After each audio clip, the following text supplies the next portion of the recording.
lo absoluto, ¿ainda se usará esto de nombres? Todo nombre de los íntimos, eso viene de la divinidad, o sea, de arriba para abajo. O sea que los nombres de cada íntimo vienen es del absoluto mismo. ¿Cómo podría usted explicarnos que Arnolda tenga feito algún sacrificio si nosotros sabemos que ella no da conferencias? Bueno, de todas maneras, negarle el trabajo a ella sería un poco duro, hasta grave, ¿no? Porque fíjese que toda la época del maestro Samael, cuando ella se empezó la gnosis aquí en Colombia, somos testigos de su gran sacrificio, su dedicación a atender al maestro en todas sus necesidades, en todo sentido, porque fue una señora que prácticamente sirvió hasta lo último al maestro Samael. Eso de que no hay conferencias, apartemos esto. ¿No cree usted que es mejor así? Bueno, tú, como uno de los tres cabezas, como yo denominé en esta entrevista, ¿participas de algún grupo específicamente, faz rodillo entre varios grupos o no tienes una participación activa entre los grupos? Prácticamente, fíjese, yo aquí estoy atendiendo la correspondencia internacional, que son muchísimas las cartas que me llegan semanal. Aparte de eso, cuando salgo en gira, pues yo doy conferencias en todas partes donde llegue. Todas partes, cualquier país, o sea nacional o internacional, donde me toque, pues me desenvuelvo en toda la demanda internacional. Esto de las cartas yo mismo pude comprobar al llegar en Santa Marta. Bueno, yo tengo aquí una lista de sueños que gustaría que me dijeses sus significados esotéricos. ¿Podrías hacer esto pelos irmãos dos grupos, entregándome después, así que concluyeses, para que yo pueda divulgarlos? Bueno, vamos a ver hasta dónde podemos, porque el tiempo veo que es un poco corto y usted verá. Porque si damos la interpretación a los sueños, se nos quedaría parte de la enseñanza que sería muy, muy importante también. Usted verá. De frente, por ejemplo, a las dos fuerzas, negro, blanco, positivo, negativo, en fin, las dos fuerzas que se desenvuelven en todo y que están en todo. Hice una investigación muy a fondo, muy minuciosa, por cierto, porque yo decía que las jerarquías, ¿por qué no acaban con el mal? Y vi en realidad que no hay ningún mal. Son dos fuerzas en acción, para que haya evolución o involución. Las dos fuerzas salen del mismo absoluto. Cuando se forman por el libre albedrío. El libre albedrío da cabida a estas dos fuerzas. Porque al vomitar el absoluto, la creación, todas las mónadas y todo, hay mónadas que les interesa la maestría y luchan, son todos aquellos buscadores en religiones, en sectas, en fin, en creencias, en lo que sea. Y otras mónadas que no les interesa la maestría por nada. Entonces, ¿qué? Nosotros calificamos aquí de diablo y ángel, ¿no? O positivo y negativo, aquí en nuestro ambiente físico. Y resulta que si no hubieran esas dos fuerzas, ¿cómo podríamos probar que somos ángeles si no hay el diablo? Y si no hay ángeles, ¿cómo se podría probar que había el diablo? Entonces, esas dos fuerzas son necesarias para llegar al mismo absoluto. Y no hay tal mal, o demonios sí hay, diablos, todas esas cosas, pero son aquellas mónadas que no les interesa llegar a la maestría. Entonces sus bodhisattvas, sus cuerpos físicos, que a través de los siglos van teniendo, nunca buscan lo espiritual, sino son materialistas, son asesinos, ladrones, en fin, de todo. Que les llamamos nosotros demonios, magos negros, en fin. Pero si vamos a una conclusión exacta, cuando terminan los 3000 ciclos, allá van las mónadas liberadas con conciencia absoluta, un 100% de conciencia, y las mónadas tampoco que no hicieron nada, vuelven en un estado anímico exactamente como volvieron, como salieron de allá. Entonces, ¿qué se hizo el demonio ahí? Ahí se acaba. Al volver a tragar el absoluto, entrar allá, se acabó la fuerza negativa. La única diferencia, por ejemplo, que hay, es que las mónadas que no hicieron nada por su maestría, no les interesó la liberación, llegan allá tan analfabetas como salieron. Es como mirarnos una hormiga a nosotros, exactamente igual, y no vuelven a tener oportunidad. Entonces fíjense que esas dos fuerzas se forman por el libre albedrío. Entonces esa explicación pues, me parece muy prematura, pero es bueno que vayan sabiendo para irnos quitando esa idea y tal vez el odio contra los demás. Un real ser puede levantar su bodhisattva, mismo que este bodhisattva no quiera. El real ser, pues el real ser de cada uno de nosotros, él lucha lo indecible por levantar su bodhisattva.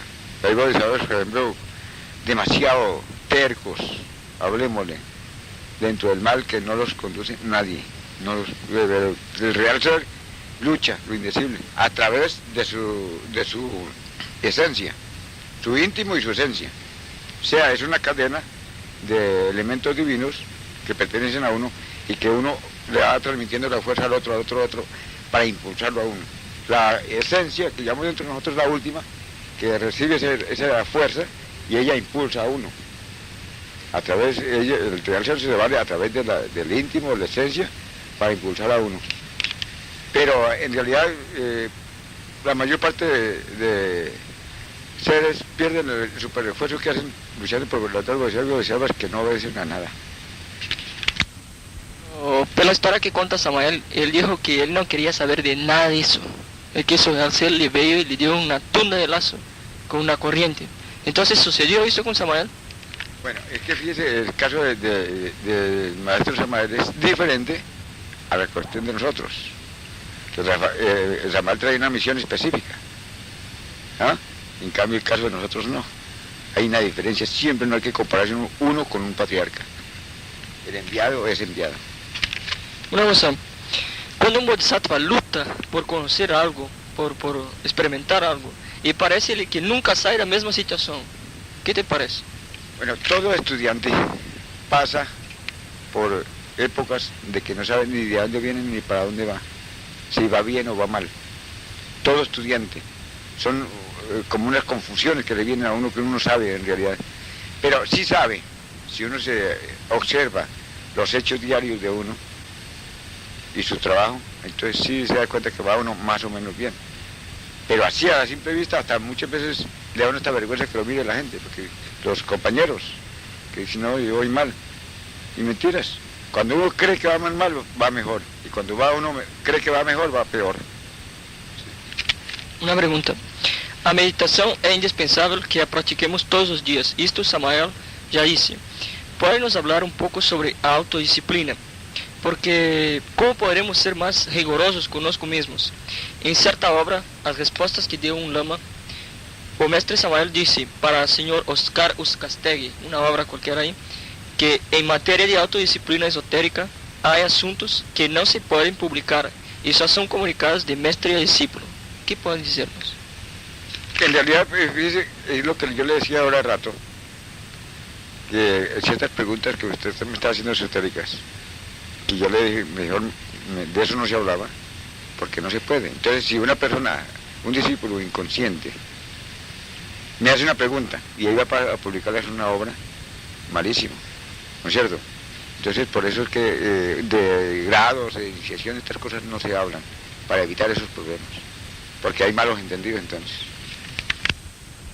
me descobrindo e vi que em nós existe uma certa preguiça em relação ao trabalho em geral com a obra ou os três fatores. ¿Podría decirnos algo? Bueno, fíjese que ese yo de la pereza hay que trabajarlo fuertemente. ¿Y cómo se va? Hay que autoobservarse uno primeramente para descubrir lo que uno tiene pereza para todo. Y contra pereza, diligencia. Entonces, cuando uno tiene pereza hay que esforzarse uno, o sea, hacer el superesfuerzo que llama el maestro, imponerse uno y hacerlo, lo que tiene que hacer. Pero aparte de eso hay que autoobservarse uno y mirar y ir descubriendo todo ese yo, la pereza que se manifiesta casi todo, para eliminarlo, porque es un enemigo terrible de uno. Terrible enemigo es el yo, la pereza. Un hombre quiera descubrir su vocación, ¿debe antes despertar cierta porcentaje de conciencia? Sí, porque uno se autoengaña mucho. Uno cree que la vocación es tal o cual y mentiras. Llega un momento en que no es tal lo que decía uno estaba equivocado, es otra cosa. Por ejemplo, a mí, y durante la gnosis, el deseo mío era curar enfermos, pero gratuitamente, donde pasara a curar enfermos.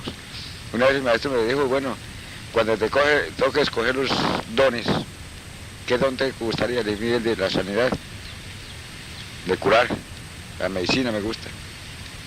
Dije, muy bueno, pero no te toca ese. Le dije, no, pero maestro, pero es que yo siento que eso es lo que me gusta. Y yo le discutí a él. Me dijo, no, llegaba el momento en que no. Cuando me tocó escoger, la medicina para mí se acabó. ¿Sí? No me gusta. Vea, en muchos casais, en muchas parejas, mesmo na gnosis, los cónyuges no consiguen se acertar de ninguna forma. ¿Por qué sucede eso? No. Ese acoplamiento de las parejas, o sea, ese entendimiento, comprensión de las parejas, se debe a las parejas que están trabajando con tres factores. Cuando no hay esa contradicción, ese desacuerdo para todo, es porque ninguno de los dos está trabajando. Entonces, todo depende del trabajo de uno. Entonces, aprofundando esta pregunta, entiéndese que mesmo que uno de los dos no esté a trabajar, pero el otro está a trabajar seriamente, puede hacer algo, puede conseguirse. Entre mayores sacrificios, mayores méritos. Si por ejemplo alguno otro no quiere trabajar o es contrario, y el que está trabajando le cuesta más sacrificio, pero entonces mayores méritos, entonces mejor ganancia. Mesmo que una persona no consiga, su pareja no consiga hacer la obra toda, uno puede conseguirla. Por ejemplo, fíjese que uno llega a una etapa, por ejemplo la pareja, la señora llega a cierto punto y diga no voy a trabajar más, o no le quiere acompañar. La jerarquía tiene todo medido y pesado. A su debido tiempo se la separa y no se da ni cuenta, sin necesidad de uno abandonarla, sino la misma ley la saca. Háblenos un poco de los gimnasios psicológicos.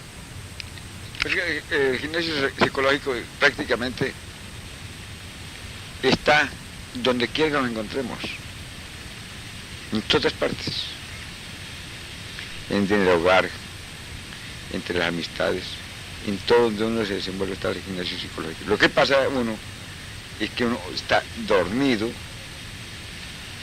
y se identifica con todo y se olvida de sí mismo. Pero si uno está atento en la observación, se da cuenta que en todas partes está el gimnasio psicológico. En todas partes es un misterio. Eso es el plato favorito. El maestro habló que Tlaloc tomaría cuerpo físico en esta era de Acuario. ¿Esto ya aconteció? O sea, Tlaloc ya está encarnado físicamente. Porque me gusta hablar de lo que tenga conocimiento y causa. No podía decirle si tiene cuerpo o no lo tiene. Para un estudiante gnóstico despertar conciencia en astral eficientemente, más rápidamente, ¿o qué recomendaría usted? Bueno, para despertar astral hay dos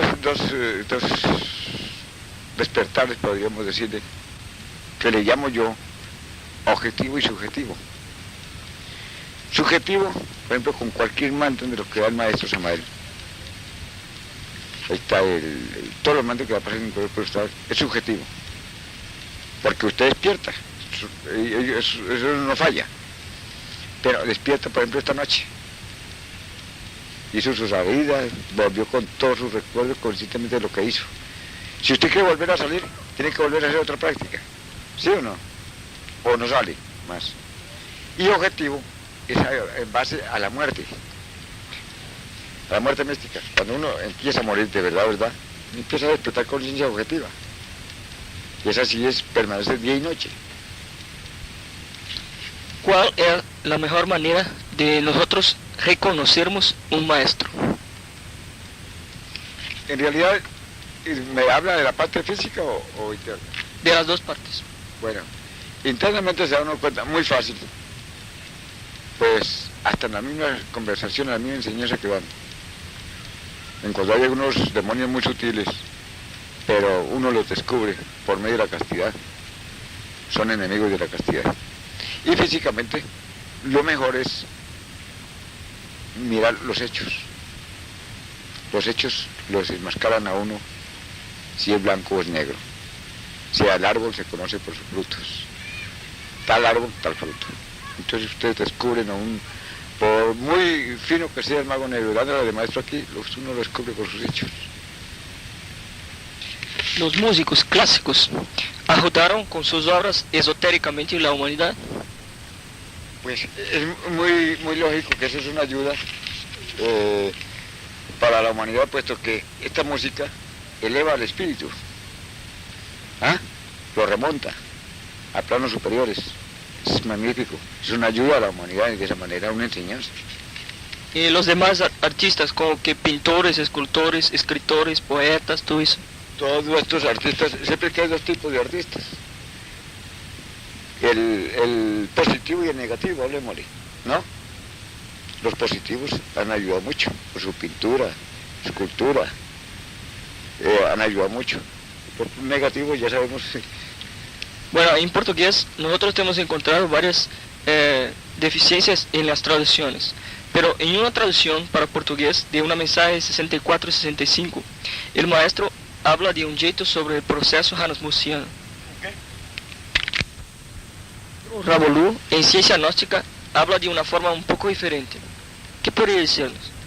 Bueno, fíjese, la terminología únicamente cambia del maestro Samael. A mí, como les hablaba ahora rato, siempre pues él era más intelectual, ocupaba términos más elevados, más intelectuales. Yo a mí me interesan los términos que me comprendan, más claros. Ese es el caso de la diferencia, pero en síntesis es la misma cosa. ¿Aconsejaría a los distintos estudiantes alguna otra obra de esoterismo aparte de las que escribió el maestro Samael? Bueno, yo realmente no le aconsejaría a nadie más, ni una obra. Bueno, ya la Biblia de los gnósticos, la Pista y Sofía, ese sí es un libro que todo gnóstico debe tener, como consulta. Pero demás autores, ¿para qué? Si un gnóstico o los gnósticos nos propusiéramos a vivir la enseñanza del maestro Samael, con un solo obra del maestro Samael se libera uno. Una sola obra llevada a la práctica. No necesita leer tanto, ¿para qué? Entonces mejor leer una obra, practicarla. Con eso se libera. No necesita de echarse tanta teoría, hablemos de la cabeza de uno, porque mientras uno no realice, no viva la enseñanza, es una teoría. Es una verdad del maestro, pero para él. Y para nosotros, si no la vivimos, es una teoría, ¿no es cierto? Entonces, ¿para qué no vamos a llenar de tanta teoría? Vamos a la práctica, a los hechos. ¿Cómo nosotros vamos a conseguir la Pista y Sofía, ya si esta queda en manos de Arnoldo? Bueno, en San Salvador sacaron la Pista y Sofía ya. Aquí me mandaron una obra de esas. Está bien sacada, está bonita, con la traducción. No sé en qué forma se haría la traducción, pero la traducción está más o menos bien. ¿Usted tiene algo a hablarnos sobre, além do que ya fue dicho, sobre las pruebas de Ra, o sea, sobre los 8 años que existen en las iniciaciones mayores? Bueno, en realidad los años, como le decía yo hace un rato, el tiempo lo pone uno. La prueba de Job, eso es algo gravísimo. ahí tiene que pagar, vivir uno en carne viva todo lo que ha hecho. No tiene evasivos de ninguna especie, donde a uno se le va todo el mundo encima, lo calumnian, tiene enfermedades, pobreza, de todo. Pero sin embargo, hay que llenarse uno de valor y tener mucha fe uno, y para poder vivir un libro de esos, tiene que tener conciencia. Mientras si uno no tiene conciencia, sale corriendo, no se aguanta. Para eso lo ayuda la conciencia. A mí me han venido cosas horribles y me ha valido a mí de apoyo, punto de apoyo, como sea de bastón, es la conciencia de todo lo que he visto, he podido realizar desde las noches. De lo contrario, hubiera salido corriendo, porque pruebas horribles que le vienen encima. Porque esto de los 8 años es como un recuento, hablemosle, de las 8 iniciaciones, una recopilación de todo el proceso de uno, que se le juntan una sola para darle en la torre, para que haga conciencia de todo lo malo que ha sido uno. ¿Existe alguna fórmula especial o alguna llave esotérica para el estudiante descubrir en qué grados o iniciación se encuentra? Bueno, la clave mejor que hay para eso, para descubrir si uno en qué iniciación va o qué grado lleva o tal cosa, es la misma conciencia de uno.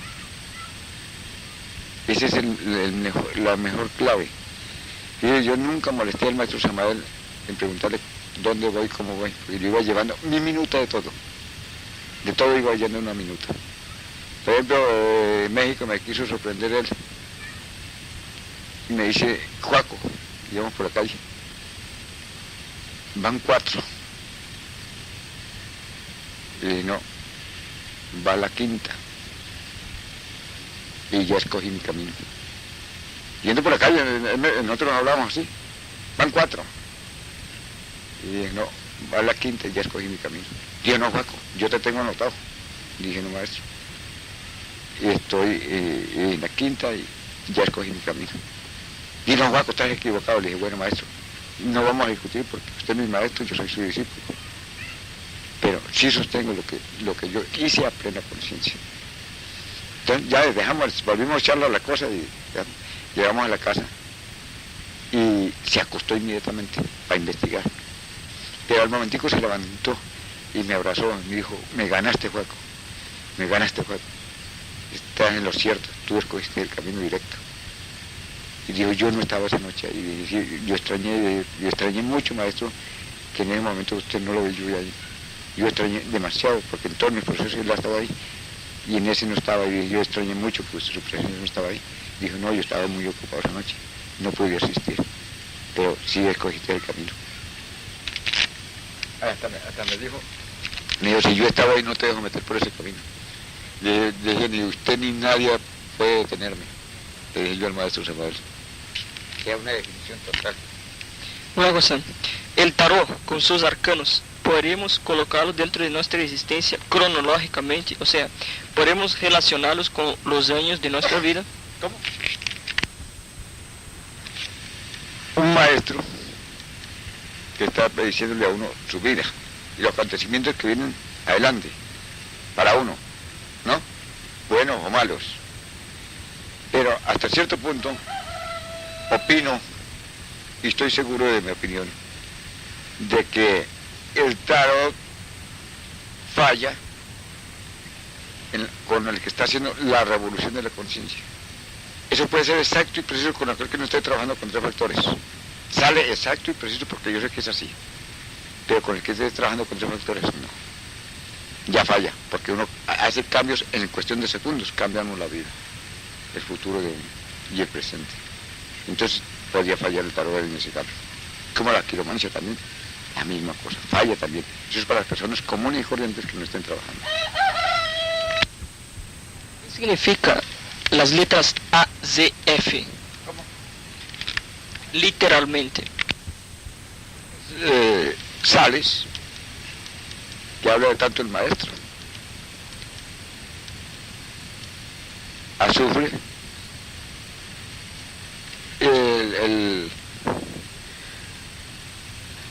la A la sufre.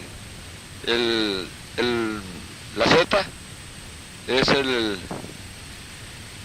no es la sal, es bueno, no me acuerdo ahora mismo. Y el fuego. Bueno, existe mucha desconfianza entre los estudiantes más minuciosos de que las traducciones de muchos libros del maestro Samael están mal hechas. Inclusive yo ya identifiqué muchos errores. ¿Qué orientación da você a los hermanos sobre eso? Porque es esperar que a medida que el tiempo fuera pasando, que las obras sean cada vez más adulteradas. Realmente ya las obras del maestro Samael han adulterado, han hecho de ellas lo que les ha dado en ganas, los tales comerciantes, sin importarles el daño que hagan a la humanidad. Yo aconsejaría que de las primeras ediciones de todas las obras del maestro, el que pueda recopilar todos estos libros y tener una biblioteca con llave, bajo llave, como un gran tesoro, sería una riqueza grandísima para el mañana. Porque ya en las obras he visto mucha adulteración, muchos errores, muchas cosas que realmente le causan una malicia. Mire, yo me baso en esto, que a mí me pueden adulterar todas las obras que les dé la gana. Yo no caeré en una cosa de esas porque en realidad yo estoy siguiendo la enseñanza prácticamente. Entonces me salen sobrando lo que le quiten o le pongan a las obras. Pero el que va a empezar sí le perjudican. O sea, a la humanidad entera le perjudican. Volviendo a hablar de sexo, ¿usted tiene algo a decir a los hermanos solteros y casados, ahí en especial? Pues no, lo único que se podría decir a los casados que practiquen verdaderamente el arcano, y los solteros que se casen para que practiquen, que transmuten su energía. Eso es todo lo que tenía que decirles. ¿Qué usted puede decirme sobre este Xerense? El Xerense, él está en el abismo. Quedaron las consecuencias y muchos discípulos que lo reclaman. No porque siempre deben estar en guardia porque esas fuerzas están en acción.